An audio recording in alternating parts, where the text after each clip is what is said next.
Welcome, everybody. We are back. We are, as promised, we're going to be doing a part two with my guest. I did let you know last time that we did want to make this into maybe a three-part series so we could break things down and kind of not have to rush through everything. And I just figured, let's do this in a series, a few episodes, so we can really dive into the topics that we're discussing. I played this on both the radio show. It's also uploaded to my YouTube and Rumble. Got a great response, especially from the radio audience that when I played it a couple weeks ago on revolution.radio, and the chat room was buzzing. It was amazing, and it got a great discussion going, and that is what I aim to do. I like to get discussions going and have people give me their thoughts, and we can kind of go back and forth. So I'm so happy to have my guest back, Alexander Raskovic. How are you doing, my friend? I'm so happy that we can make part two happen. Thank you so much, Rick. Thank you for Awesome. having me a second time. Oh, I'm looking forward. I'm already looking forward to the third one because I really enjoy our conversations. I know other people, as I just said, are enjoying them. And I think that the way that you wanted to do this, that we agreed to do this, was breaking it down into little sections. And I think that is the way to do it than try to do 3 or 4 hours all at once. Let's do it in sections. So for this one, we wanted to discuss questions. These are the questions that we can bring to people, because I know I've been guilty of it, Alexander, where I go to talk to somebody that doesn't know about what we're talking about. They don't think of the things like we're discussing. And I kind of just at times would go at them with both barrels and just like kind of unload on them and download everything I've taken over the years. And I found out very, very quickly that usually that you get a negative response. Either they don't want to hear it and they shut down, or they actually go the opposite way and don't want anything to do with you. So I like the approach where you can let people know that these are some of the questions that we can bring to people and start to get them thinking and answering the questions for themselves. So I want you to break that down for this episode. Yeah, thank you so much, Rick. So obviously, many of us have attempted to convey the truth about the superstition of authority to many of our friends, peers, colleagues, loved ones, or people we don't know. And we were often left with frustration, disquietude, and perturbation, like you've just mentioned, Rick, in your situations. And obviously, I've been there too many times regarding the topic of authority and government. And, depending on the approach, a few of us have made the conclusion that humanity is just too slow-witted or incompetent to understand this truth. But I would beg to differ. If our goal is to explain to people that the initiation of aggression and theft is inherently wrong and that nobody could ever logically have an exemption from that, then it is indeed very confusing to see how people don't comprehend it. But such a simple and obvious fact of reality is not something that we ought to teach people, because it is already something that basically everyone understands. That you don't harm another people, you don't steal from people. These are simple facts of reality. And the concept of authority is simply a notion that they have been taught to believe in, whilst simultaneously understanding that theft and aggression is wrong. So it becomes a question of which one of the two they truly stand behind: their own moral conscience telling them that aggression and theft is wrong, or the diktats of authority which imply the initiation of aggression and theft, and that it's legitimate in their case, so to speak. Mm-hmm. So there is an obvious contradiction in their own minds. And the Candles in the Dark method, brought forth by Larkin and Amanda Rose, which is a seminar that I wholeheartedly endorse, which I'll get into when we conclude this webinar. Okay. Has been the impetus for my dogged persistence to show people the truth about authority in a much better way, which doesn't imply the need for any lecturing or reprimanding. The goal is simply to bring out of people what they already know.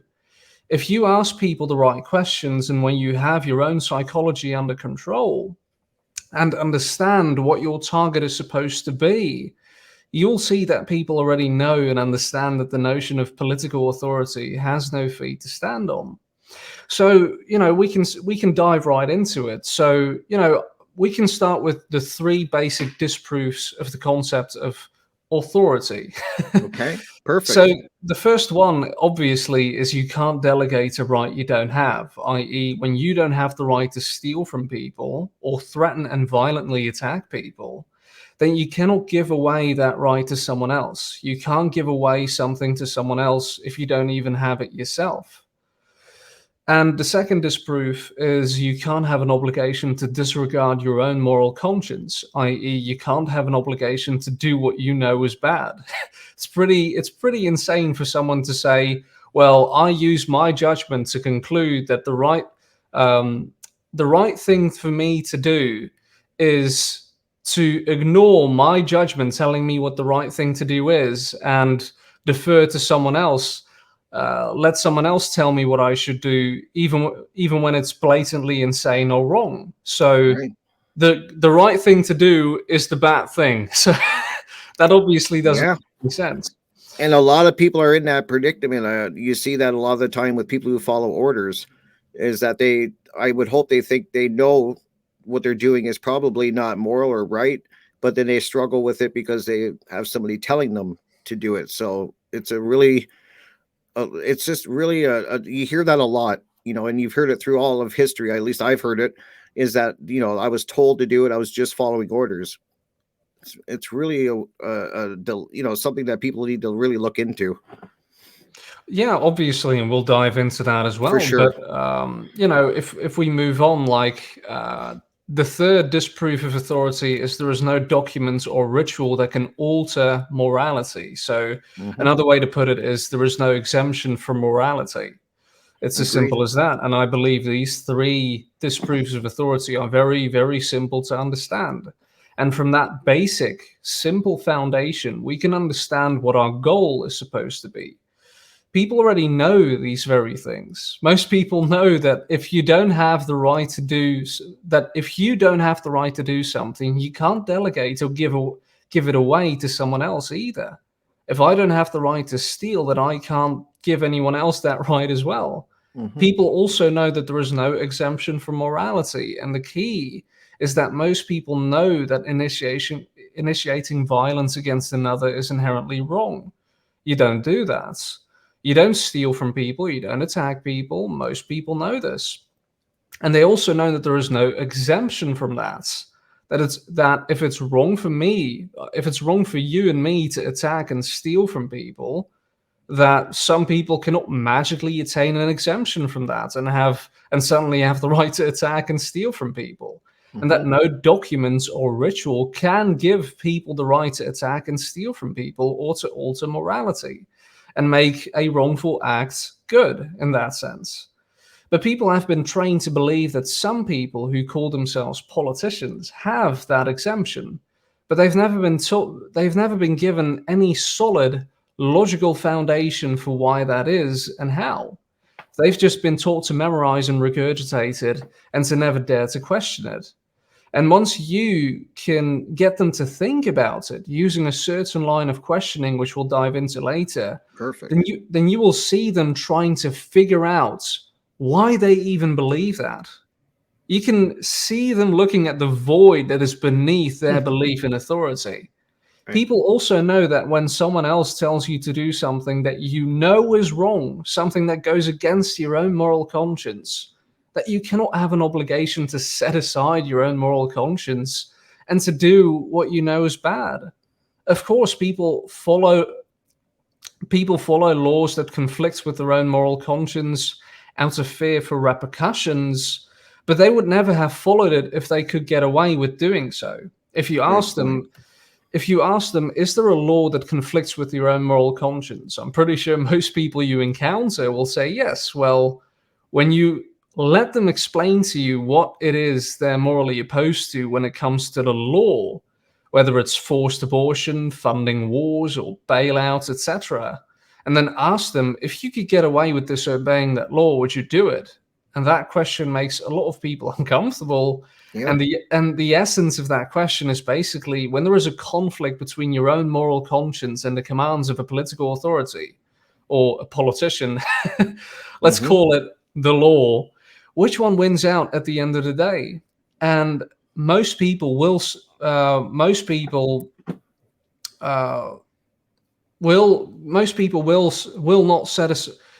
I mean, let me just rephrase it. Most Sure. people will side with their own moral conscience and will also face the fact that their own moral conscience and their own judgment does stand above the law, because they themselves decide when they follow it or not, which means that politicians and law are not authority anymore. And there is no moral obligation to obey them. Nobody will ever say, I am morally obligated to do what he says unless I decide not to. Right. Nobody will ever think or say that consciously. And to me, this defines a free mind. When one understands these three foundational truths, many people know them to be true but do they understand it is the question. Good point. Yeah. And are there any other conflicting ideas in their own belief system that contradicts what they know to be true? Are they holding diametrically opposite views of reality in their mind at the same time? And that is basically every statist. There is no statist that lives without contradictions in their own mind. So when we understand, yes, you cannot delegate a right you don't have, you cannot have an obligation to disregard your own moral conscience, and there is no exemption from morality, and being consistent with that understanding, i.e., not believing that at the same time some politicians can force you to pay for something that you might not like, using threats of violence because they wrote it down on a piece of parchment because they wrote it down on a piece of parchment or did some crazy political rituals. When one is consistent with himself regarding these principles, then you have a voluntarist and an anarchist. Yeah, very true. And, like we've talked about in a previous conversation, people have never come up with these beliefs that they have regarding authority. Nobody logically starts thinking that you can delegate a right that you don't have yourself, and that you can have an obligation to do what you know is wrong, and that some people can have an exemption from morality, i.e., some people can do inherently wrong things to other people when they do some pseudo-religious ritual. It's the incessant indoctrination that they've been holding in their head ever since they were a small child, and they've never been taught why. Because people who question their supposed authority are treated as infidels because it is a religion. Very It is not a coherent logical truth. They're trained to believe that various pseudo-religious rituals and scribbles on pieces of parchment can make people delegate a right they don't have, and can make people do what they know is wrong, and can give certain people an exemption from morality. But they don't understand why, because they've never thought about that before. There is no foundation for such a bold axiom. It is foundationless. And that's why there is a huge void in there. There is a large missing piece, which is the elephant in the room. And that's what you get them to see, and that's what they're going to think about. And once you can get them to see that void by letting them build up, build to their beliefs from the ground up again, so to speak, they will not be able to, they will not be able to, because they don't know how it's even possible. They don't know how they got from A to B. So public schooling just took them from the ground and threw them all the way up there without logically building that up from the ground, without having a solid epistemology. And to get people to that point at which they're thinking about it and trying to figure it out, that is the goal that we should have. That's where you want to have them. Get them to see that their beliefs about authority are not based on anything, and that they've been believing in a religion their entire lives. And that's why it's so important to stick to these very basic and simple concepts.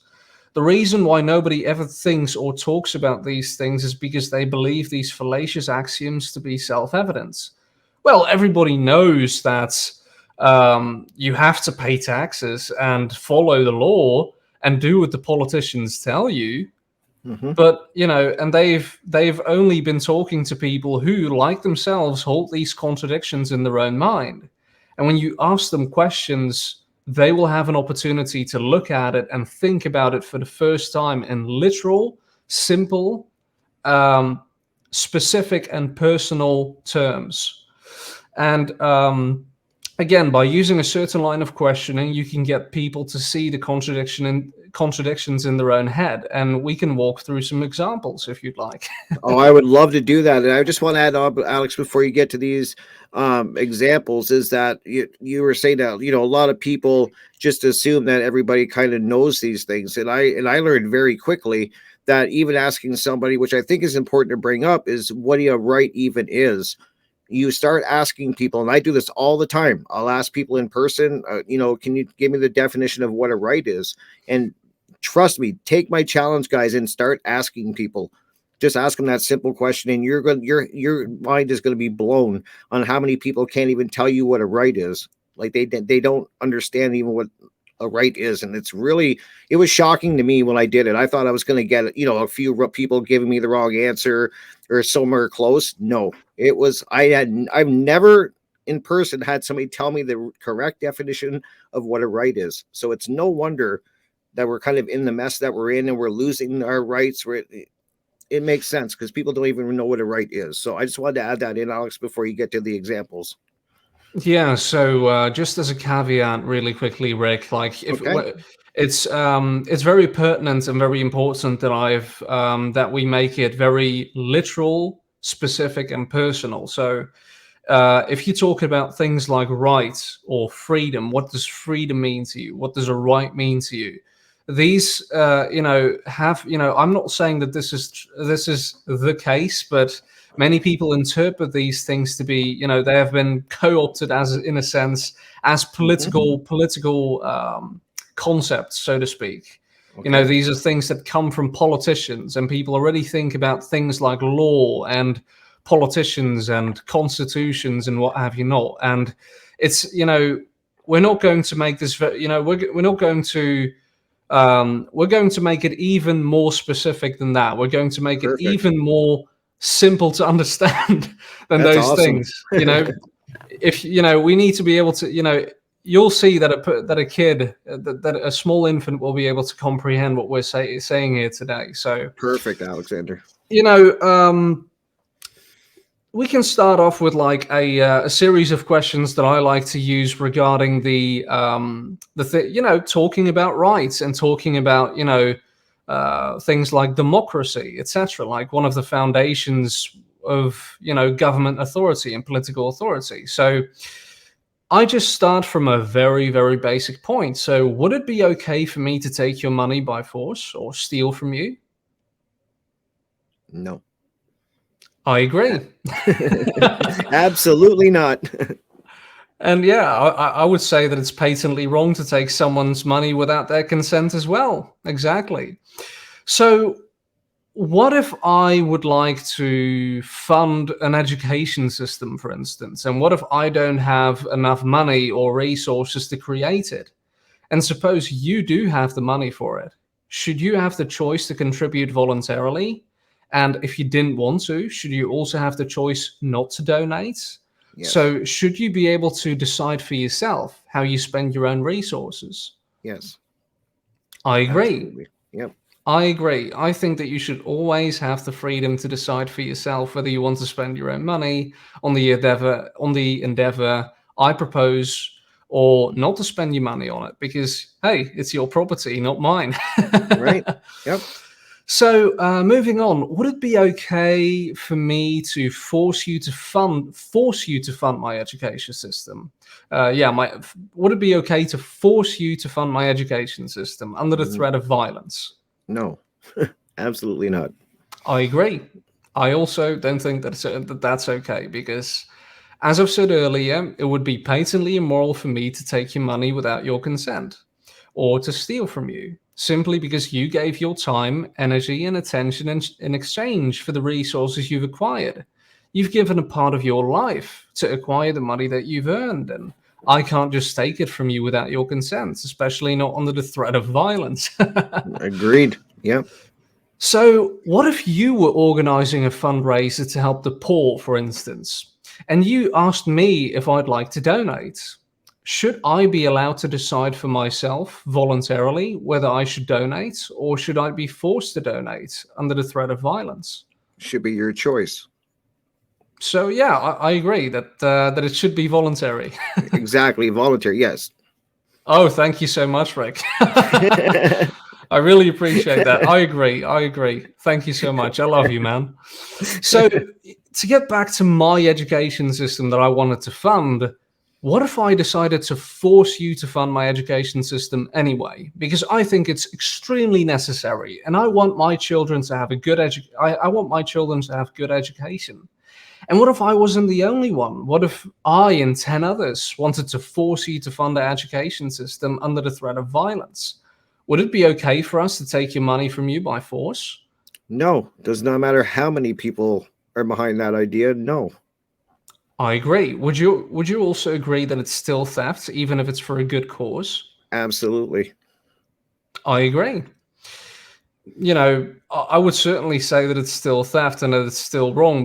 People all have different priorities. What's important to some individuals may be less important to other individuals. Some people may not be convinced that the proposed program of whatever kind would be capable of achieving the stated goal. And Hmm. some people prefer a different way of doing things. So, we have to keep it consistent. There needs to be a standard where bad behavior is always wrong, even if you think it's okay, and where the end does not always justify the means just because it works out better for you. But Agree. moving Yes. on, now, what if it isn't only 10 of us? What if, what if what if there were hundreds of others who also wanted to steal your money, or even millions of others, and we were all of the opinion that it was okay to steal your money to fund whatever we wished to fund, and that it was okay to do violence unto you if you didn't let us take your money by force? Would the increase in the number of people who want to rob you make it right for us to steal from you? No, I don't care if it's one person or a million people. It still does not make it right. I agree completely. Numbers don't alter morality, and bad behavior will still be bad regardless of how many people want it to be good. Yeah, I exactly. agree completely. We're completely on the same page here. So, is there any means by which a number of individuals can delegate or give away to someone else the moral right to do something that none of the individuals have the moral right to do themselves? So let me say that again. Is there any means by which a number of individuals can delegate or give away to someone else the moral right to do something that none of the individuals have the moral right to do themselves? So if I don't have the right to steal, is it possible for me to give someone else the right to steal?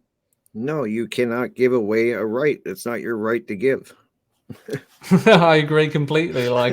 You cannot give something to someone else if you don't even have it yourself. Exactly.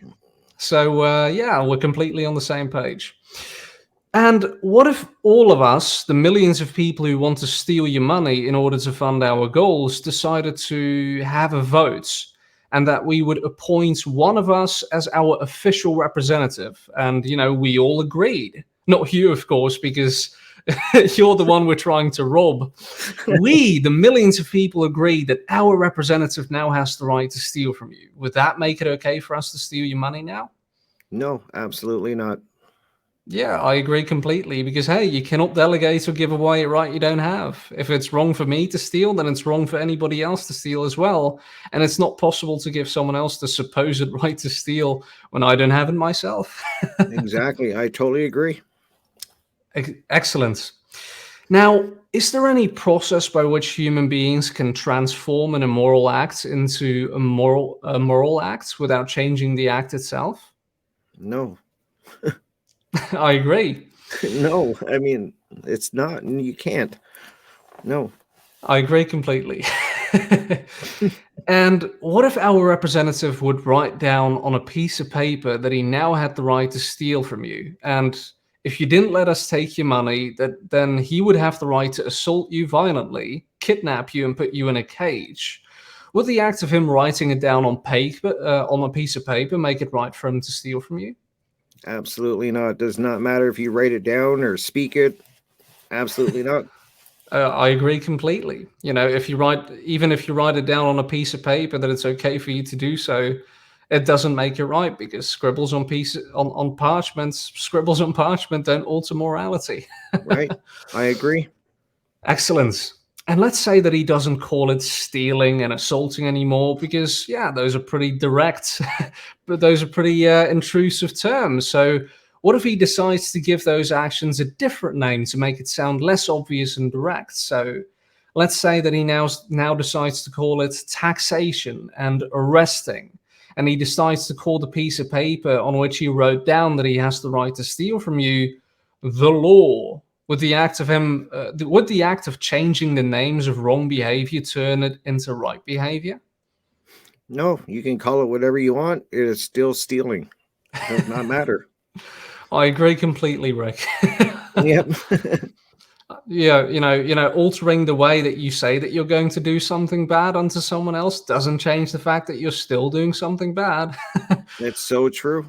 So let's say that all of us, the millions of people who want to steal your money, Rick, to fund our goals, we decided to give our representative a more official sounding title. Let's say that, we decide to call him our government from now on.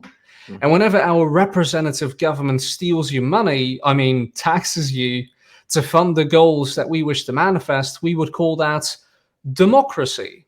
Would that finally make it right for us to steal from you now? And would that make it morally justified for us to threaten you, assault you, kidnap you, and put you in a cage if you didn't let us take your money?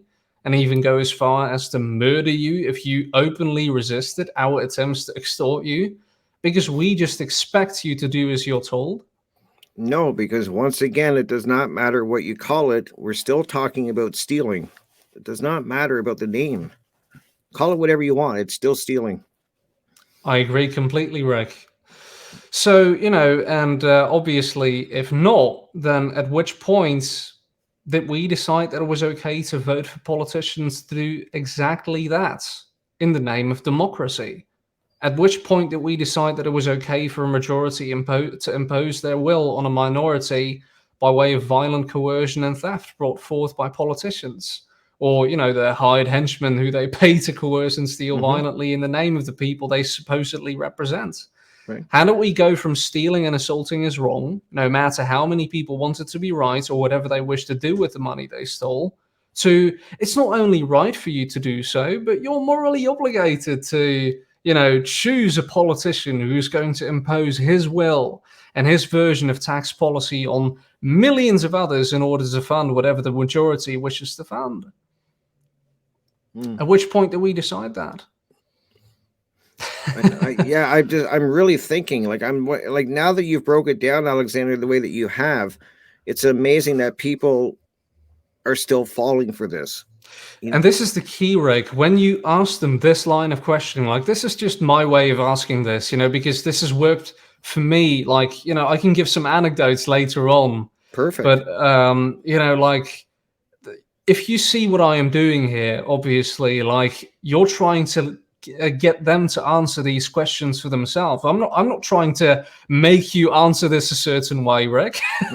Right. I just want to know what you think. I know that you're an anarchist like me and that you're a voluntarist like me, but right. I'm just trying to see what you think and how you would answer these questions. And this applies to anybody. Like, is there a point? You let them answer the question. Like, is there a point at which stealing and assaulting becomes right? What is that? Is there any document or ritual that can make that right? Or is there any right that people have given it? Like, who could have, and where does that right come from? If it comes from us, then is it a right that we have ourselves? And if it isn't a right that we have ourselves, then how can we delegate or give away that right to other people? So you're getting them to answer the questions, and ultimately it is them speaking. I'm not trying to convince anyone of anything. I'm not trying to tell people, like, this is what you should believe. I'm not trying to be evangelical. I'm just trying to see what people believe. I'm trying to see what is it that what do people think? What is it that people ultimately, how would people answer these questions if Mhm. if that makes sense? It sure does. Yeah. And it's just common sense questions that are really going to get people thinking. I mean, this is the approach, I think, Alexander, that we have to take because, as I was saying at the beginning, when you kind of come at them guns blazing, so to say, and you just try to, really just lay it down and tell them, they do most times, they really don't even want to discuss it, or they, as I said earlier, they go the other way. And the way you're breaking Absolutely. it down, they're answering the questions, and it's a great way to come about it. I really truly do believe that we're going to have more success doing it this way than just coming at them and If trying to I school them on it. Thank you so much, Rick. If I can give just, I'll just dive into the anecdotes immediately. Like, Absolutely. Yes. like I had a Nate, I moved on, like, I mean, I moved out, I moved house, like, half a year ago.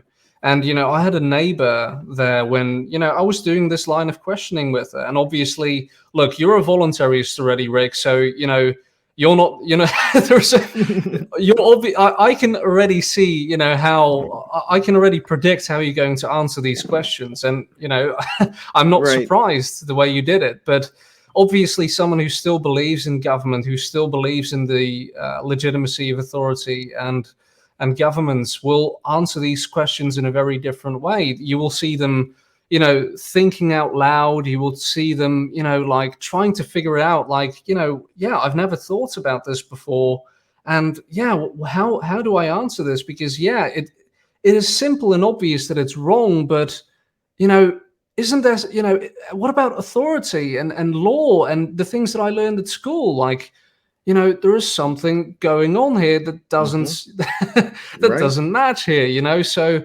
and that is the goal ultimately. You're trying to get them to see the contradiction in their own head, and eventually they're going to have to pick one of them. One of them is trying to answer these questions like, how do I say, they're going to have to answer the question, but they are either going to answer, it's a conflict between their own moral conscience and the Right. authoritarian indoctrination, and they have to pick one in order to answer the question. And Very true. that's where eventually, you're getting them to see that excuse me, you're getting them to see the conflict in their own head, and that's the goal that we should have. And I've done that with a neighbor of mine, back in my old home. um, like it was such a great conversation. There was no debate, there was no discussion, there was no fury. It was just very friendly, and she actually loved talking. We talked like 2 hours or something, and was very, it was a neighbor of mine that I only talked to like two times or something, and it was just small talk, like Right. talking about, Yep. hey, you got a nice garden there, something, and when when I just asked them these lines of questioning instead of battering them over the head with Yeah. authority is illegitimate and all of that, you can predict that that is not going to bear that much fruit. But I like, agree. I've done this line of questioning with her, and it was so amazing, and it was just, we were laughing together, and we were having a very friendly conversation, and she was thinking about it, and she was actually like she was startled and baffled and like, okay, well, and the next time it's, and I've talking, now that I'm in my new house for some time, I've talked to some of my new neighbors here, and I did the exact same line of questioning. And at the and I've completed this line of questioning with them. And do you want to know what their answer was at the end? Like, at which point did we decide that it was okay to do that, for politicians to do exactly that through democracy and majority in the Right. law, etc. For sure. Their answer, what their answer was? Their answer was, I don't even know why we do that. It's You've already wow. brought the voluntarist and the anarchist out of them. You don't need to, lecture at them. And, the voluntarist and the anarchist, like I've said previously, is already inside them. If you just ask the right questions, you can bring it out of them. You can bring out the real them. You can bring out what they really believe and what they truly stand behind. And that's their own moral conscience, the real them, so to speak, and not the authoritarian indoctrination that has been inculcated, that is instilled there, which has no basis, which has no feet to stand on. and they're making the choice. I'm not choosing for them what they should believe. They are making that decision for themselves. Right. And like, go ahead, Rick. You probably want to chime in. No, I'm just really enjoying this because I think this is, as you said earlier, Alexander, this is good. You're gonna bear more fruit this way by having this conversation. It's very important, and usually when I have this conversation with people, we kind of chuckle at the end, and think to our, like, I honestly think to myself, this is just common sense. How is it possible that people don't realize this? Like, and because that's what I kind of like. It always kind of ends like that. That me and whoever I'm talking to are kind of laughing when they kind of answer these questions for themselves, and then they see how ridiculous this belief in authority is, and they start questioning, like, wow, like, when did this even start? Like, how did I get to this point? And I think that's really important too. And I always respond by saying that this has been happening since you were born. Like, the right when you were born, they're indoctrinating you into this system of authority where you have to obey the authority. It's that early. They hit it early in the schooling system. Even worse now than when I was in the school system. I've talked to people that have parents. I talk to parents. I have friends that are parents, and I see what their kids are going through, and it's worse now, and it's only getting worse. So our conversations always kind of lead to that. We're talking about common sense things, but they really, I don't think a lot of people think of it that way. If that makes any sense. Oh, they will after you ask them these questions. Oh, for sure. Yeah, they really do, and it leads down a whole new conversation. Like, you really get a good back and forth going, asking these questions.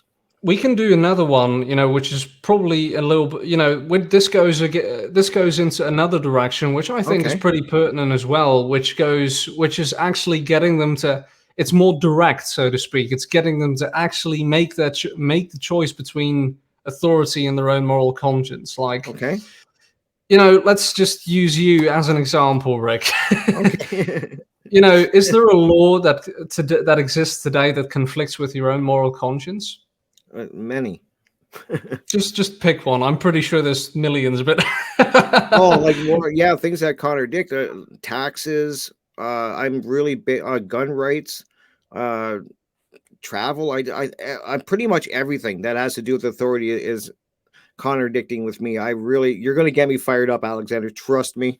If you get me going on a rant, but it's true. Like, they're just all of these things. Anything that has to do with an authority figure telling me I can't do something, especially if I'm doing an action that is not causing harm to anybody, which I want to let people know is the definition of a right, is that I'm doing an action that does not cause harm to another sentient being. And so anything that an authority figure tries to tell me I can't do by some law they made up at any point in time, that is what really gets me going. So yeah, you pick it, and if that's the case, then I'm against it. Morally, I'm against it. It's wrong.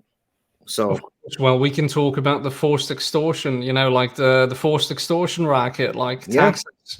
So, exactly. should you be forced to pay taxes? Even if it goes No, against your own moral conscience, or should you ignore and break that law which says that you should pay taxes because it goes against your own moral conscience?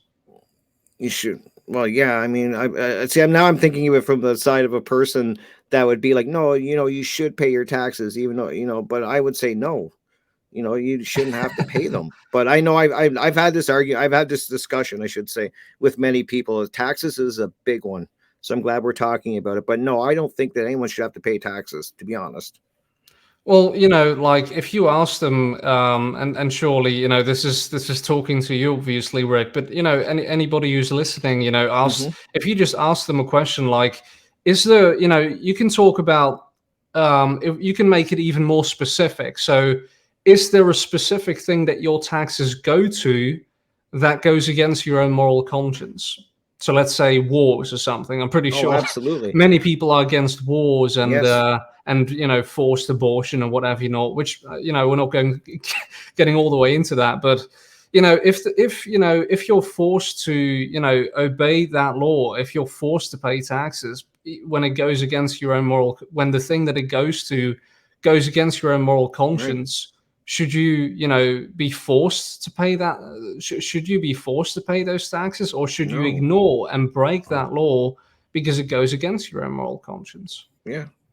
Ignore it. That's what I would say. You should not be forced to do it. Absolutely. So, of course, some people will say, well, there's consequences and they may break down my door and whatever, Hmm. and surely there's physical ramifications for disobeying the politician, which will indeed likely result in violence from their end. But if you could get away with it, would you ignore and break that law? Hmm. So there are Yeah. exceptions for following the law, right? Hmm. And who makes those exceptions? You or the authorities, the Me. politicians? Me. So then it's not for the authority to determine whether you obey its whims, but you yourself. Exactly. So your own discernment always stands above the law, and you decide when you abide by it or not. And that can only mean one thing: that law and authority, in fact, do not stand above your own moral conscience and judgment, and that they therefore possess no authority at all. If the authority depends on how many people adhere to it, then there is no authority at all. You know, Great it, point. Great point. imagine someone saying, "I am obligated to do what he says, unless I choose not to." In that case, there is no obligation at all, and thus there is no such thing as government authority. If you are the final arbiter, if you get to decide when you have to obey a law, then it isn't authority. That's so authority mean Authority means the right to rule, which implies the obligation to obey. And if you don't have an obligation to obey, then it doesn't have the right to rule. exactly. Wow. You're breaking it down perfect, Alexander. You really are. This is the conversation that needs to happen. And it's So, so important. It's the foundation, like that we're talking exactly. about. You're letting them build their beliefs about authority from the ground up again, and you're simply guiding them through that by asking them specific questions. And, they'll find out that there is absolutely no foundation for their belief in authority. They'll find out for themselves. The goal is not to convince them of anything. You don't need to convince them that the initiation of violence against others is inherently wrong, and that Right. scribbles on pieces of parchment and the change of words and majorities of people don't have the ability to alter that. You just need to show them that there is no exception when politicians do the exact same thing, and that it's no different when they do it. And they know it. They've just never thought about it.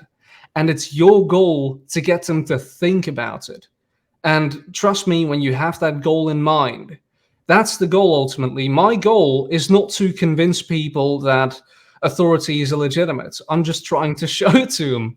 Yeah. My goal is to get them to think about it so that they can see it for themselves because they already know it.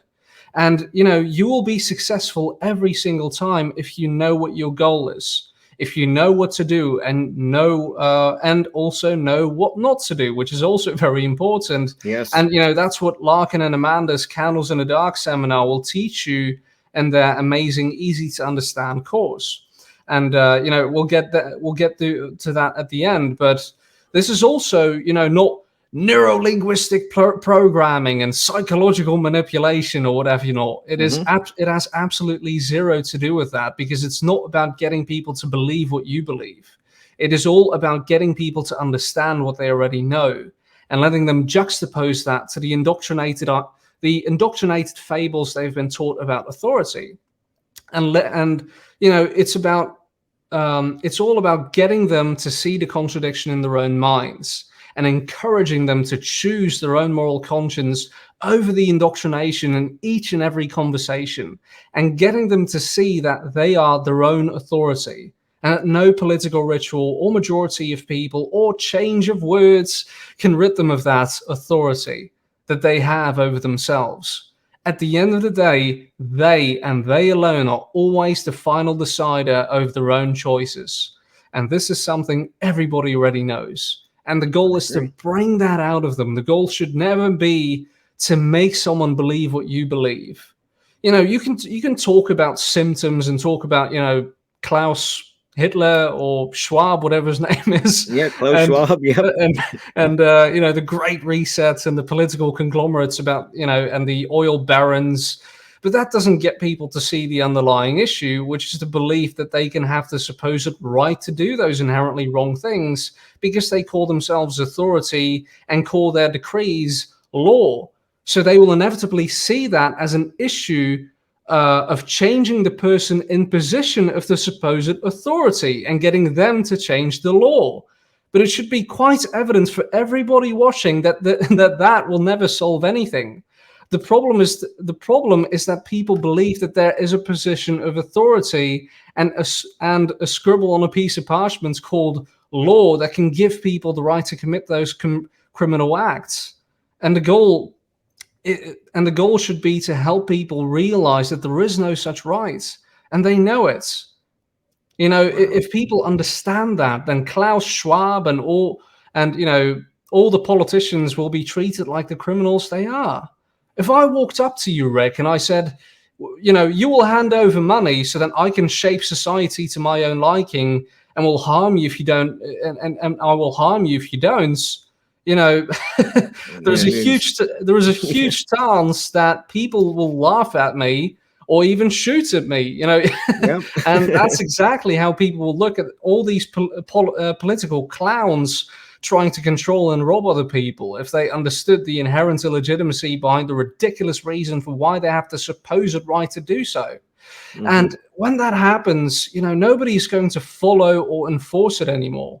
And people like Klaus Schwab will have to go door to door himself. Will have to go door to door himself. And I'm pretty sure that he'll have a bullet in his head at the very first door he knocks on.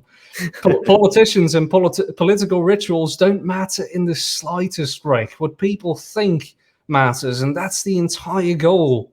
It is to get people to think, and one day you will see that you will see politicians writing something down on a piece of parchment and having a vote, and nobody will care.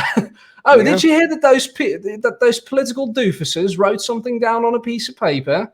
Yeah, I did. It's insane that they still believe that gives them the right to take my money and force me to do what they want. They're so delusional. And then they want to convince us that we're the bad guys for not letting them do what they want to do to us. Proper narcissism, that is.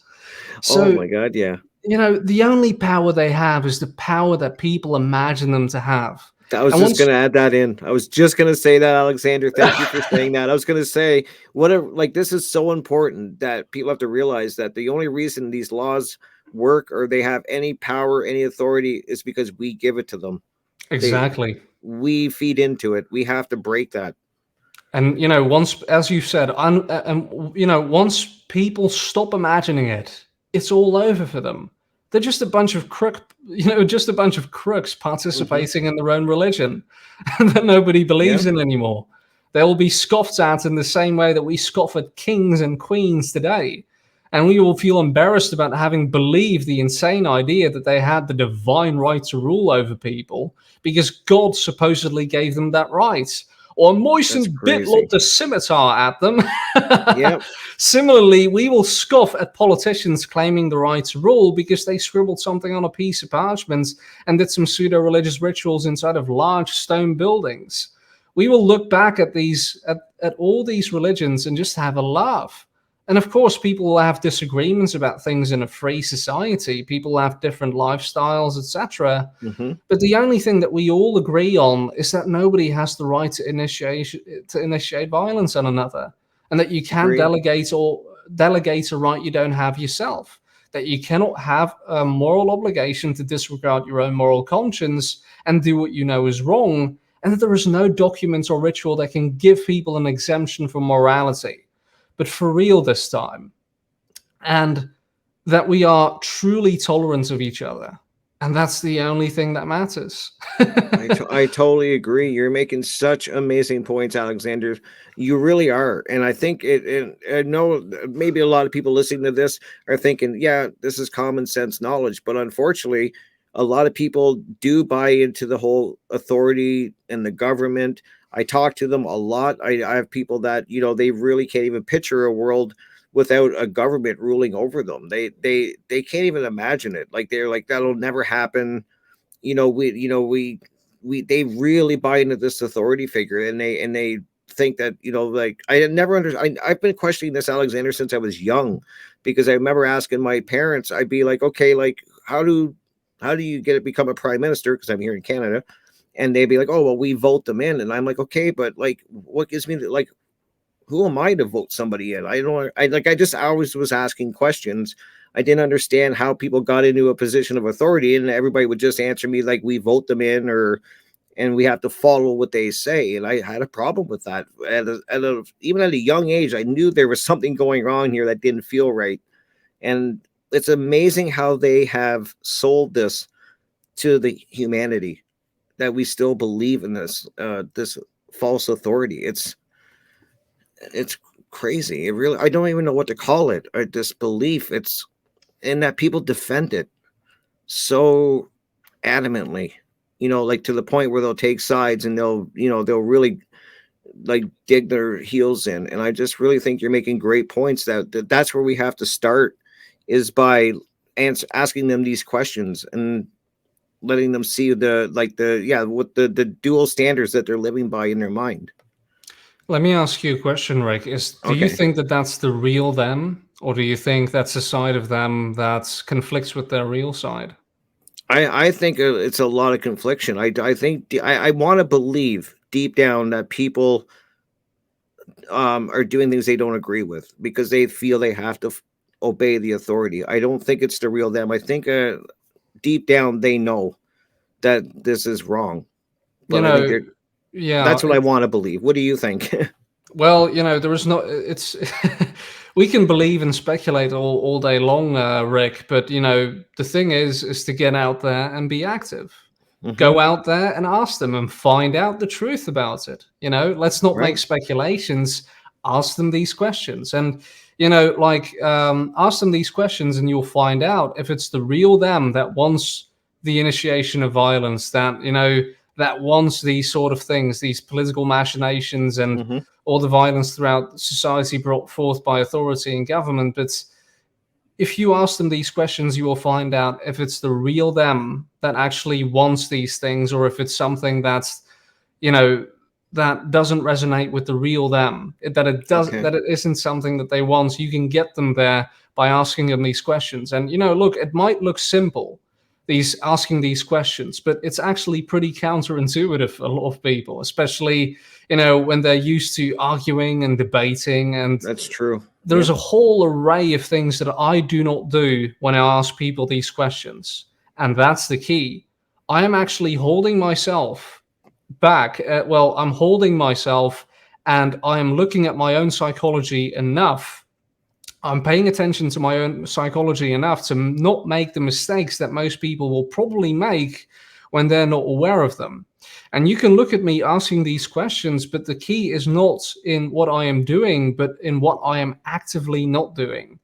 And that's Okay. what Larkin Rose's Candles in the Dark seminar teaches extensively, in a very clear cut, simple to understand way. And my whole paradigm and approach has drastically shifted once I took that seminar and understood the veracity behind the curriculum that Larkin and Amanda have done an excellent job at teaching and presenting.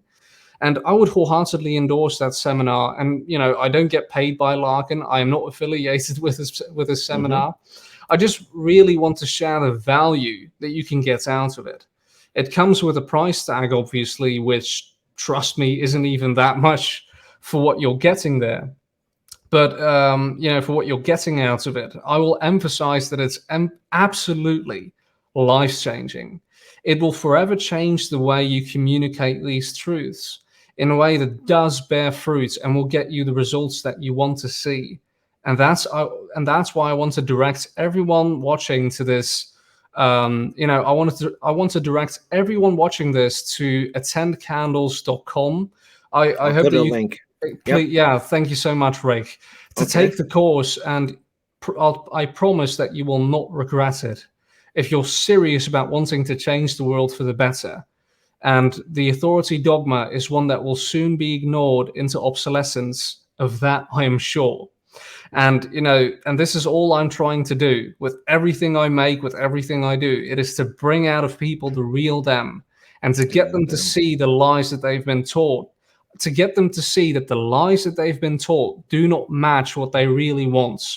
and I just try to get them to see that contradiction inside of their own mind. And I'm cheering for the real them to beat the authoritarian indoctrination they've been taught to repeat and regurgitate. And I haven't met a single person who actually wants their neighbors robbed, who wants people to be threatened with violence, who wants people to be forced to do something against their will.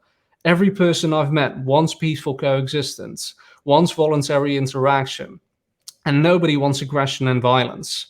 Why even bother? This is, like, I mean, this is something. This is something many people say throughout the freedom movement. Like, why even bother? This is exactly what they want. But well, nobody really wants to rob their own neighbors and wants people to be threatened with violence for not going along with something they think is a good idea. And how do you know? Ask them. When you ask them the right questions, you'll find out. And that's why there is ample reason to hope. Because I bet nobody truly wants that.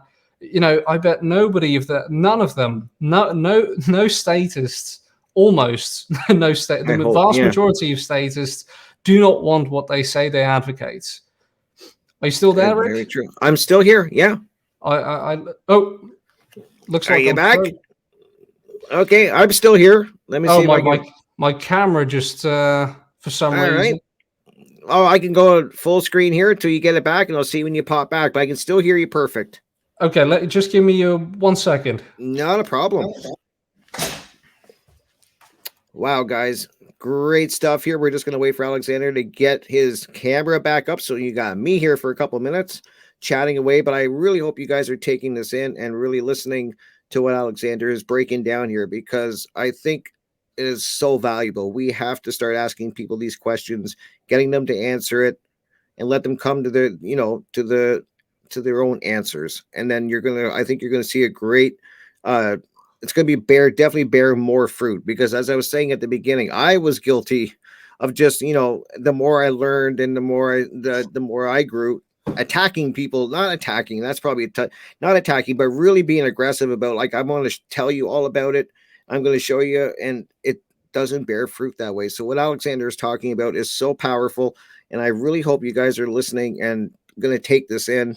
I'll leave a link for the course that he spoke about. I'm going to be looking into it as well, because I really do think it's an important course to take. It sounds like something that is really going to help change the dynamic. So I'm going to leave a link for the guys, and I think we got Alexander back, so I'm going to go ahead and bring him back in here.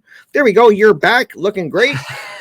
Yeah, my camera's overheating, so we'll conclude in a second, Rick. Absolutely. But, what I wanted to say is that the vast majority of statists, like, with the exception of just a very minute group of people, they don't truly want what they say they advocate. They've just been duped into believing that it's okay when they do it through politics and through voting and through the process, and once you get them to see that the process and politics doesn't have any feet to stand on, that's when you will see that they can't make any sense of what they believe about government and authority. Sure. You're getting them out of that, and I once again, I wholeheartedly endorse the course. That thank you so much for mentioning that.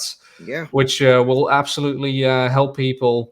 And it's going to teach you what to ask and what not to ask. I think that's really important. Exactly. There's things that you don't want to bring up, and there's a certain way to do absolutely. things. It's a great tool. It's a great tool for people to have in their tool chest when they're having these discussions. And I just want to wrap up by saying, Alexander, that it makes sense why they have all of this, political theater, where they give you the illusion of a choice, where you can vote for this person, and keeping people distracted, because the last thing they want people knowing is exactly what we're discussing here. This is what they fear. I truly believe that is people starting to ask these questions that you brought up. I think that is what they fear more than anything.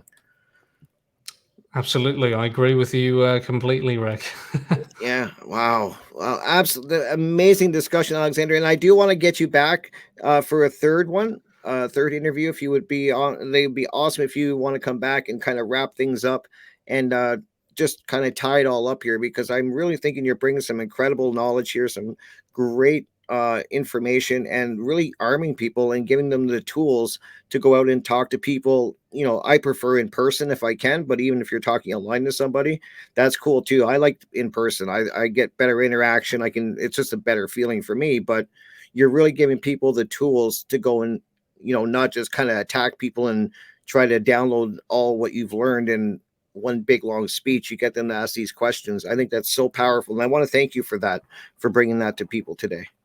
Thank you so much. And just one final distinction: this isn't something, this isn't exactly the Socratic method, as it Mm-hmm. might be theorized as Right. being, but no, it's more specific than that. There is a whole range of things that you don't do, and once you take the course, you will start seeing me. You see me do things throughout the range of me, asking you these questions, that you will understand. Like, it's very important to say those things. It's very important to, like you said, not go into realms that are irrelevant. Like, you have to keep it specific, literal, and personal.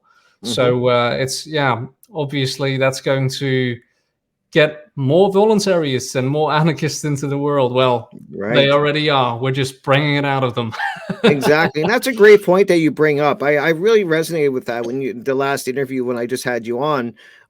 It resonated with me. And I had a few other people actually comment when I was playing it on the radio station, and we were in the chat room, and the chat room was buzzing. Like they were really engaged in what you were saying and the conversation that we had. And they were saying, like, you made a great point, is that in deep down it's in us. Like, what you're saying is in us. We know right from wrong. Deep down we know what, like, and you, by doing this, you're bringing that out of people. You're bringing the anarchist out of somebody. That's powerful, because I do believe it's in us. It's just they've done such a great job of kind of distracting us and squashing it, and at any moment that it tries to rise, they push it back down and punish you in a way for even Yeah, addressing it. So I think you bring a great thing by saying that let's wake up, let's bring it out of people. So that's so exactly. powerful. Humanity is absolutely beautiful. Trust I me. agree. If there's Yeah. one thing I know to be true, it's that. It's just there's so many levels of formation and indoctrination Hmm. that has formed humanity in a way that conflicts with the real them, so to speak. And Right. I'm just trying to get them. I'm just trying to get the real beautiful person out of them, and Me too. get them to be honest with themselves, and get them to be, and well, not get them, but create the conditions in such a way where where they eventually have to choose: is this Yeah. really what I want? Is this really me, or is it how I was trained to be? Is this Good point. something? Is this what I think, or is this what they want me to think? Right. Great The view, question. yeah, exactly.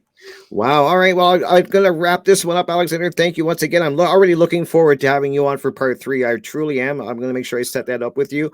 Before I let you go, can you let everybody know where they can find your work? And we'll wrap it up with that. Sure, thank you so much, Rick. My website is realization.com, which is REALEYES ISATAON. If Right. it's been a long day for me, so it's not like realization in the sense of realizing. It's more real eyes as in eyeballs, Asian. Okay, so So it's REALEYESATION. exactly, yeah. There you go. And I'll put a link in the description too for that, so everybody can go check out your channel. There's great stuff there, guys. Alexander brings so much incredible information, some knowledge. So please go check out his channel. I'm going to leave a link for that. So anywhere else, or is that the best place to get a hold of you or and watch your content? No, thank you. Yeah, it's people can check out my website or my YouTube channel, which should be sufficient. My apologies. Awesome. It's very very warm here in the Netherlands. Oh, no doubt. Yeah, it's cooking here today actually, which is kind of cool. So we're it's hot here too. But thank you so much, Alexander. I'm like I said, I'm already looking to part three. We can definitely set that up. I'm going to get you back so you can wrap this all up, and who knows where we're going to get in, what conversation we're going to get into then. But I'm looking forward to it. I hope everyone that's listening is looking forward to it. And thank you so much for all the work you're doing, Alexander. For you know doing what you can, doing your part, doing the great work of trying to educate people and let them see what's going on in the world and how to get out of it. So I thank you for the work that you're doing. Yeah, of course. And I hope that with the resources that we've provided today, many more people can do that work themselves. Absolutely. All right, Alexander. Well, have a great day. Try to get cool down. And it was great having you here, my friend. You're always welcome back. You know that. Thank you so much, Rick. You're All right. awesome. Take care, my friend. Thank you. There we go, guys.